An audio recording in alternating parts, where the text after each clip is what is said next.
যে মশার কয়েল নিজে পুড়ে মশাকে শেষ করে দেয়, সেই মশার কয়েল আজ তার উৎপত্তি স্থল ফ্যাক্টরিকেই পুড়ে ধূলিসাৎ করে দিল।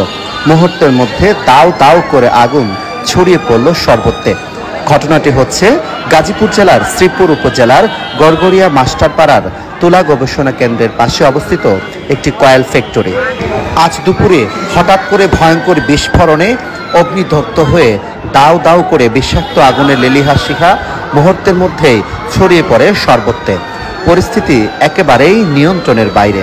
ফায়ার সার্ভিস আসার পূর্বেই এভাবে বিষাক্ত আগুনের লেলিহান শিখা ছড়িয়ে পড়ে সর্বত্রে। আগুন নিয়ন্ত্রণের জন্য ফায়ার সার্ভিসের সাথে যোগাযোগ করলে মুহূর্তের মধ্যে ফায়ার সার্ভিস এসে এখনও আগুন নিয়ন্ত্রণে আনতে পারছেন না। এতে করে আশেপাশের মানুষের মাঝে এখন আতঙ্ক, উৎকণ্ঠা, আবেগ। আশেপাশে শহরাঞ্চলে এমন আগুন লাগলে অন্যদেরও ভয় ও আতঙ্ক থাকাটাই স্বাভাবিক।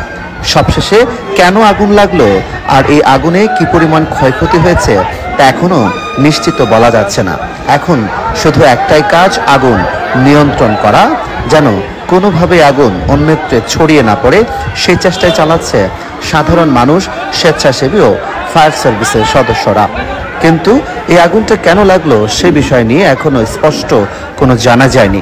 এখন শুধুমাত্র আগুন নিয়ন্ত্রণের জন্যই চেষ্টা করছে, কিন্তু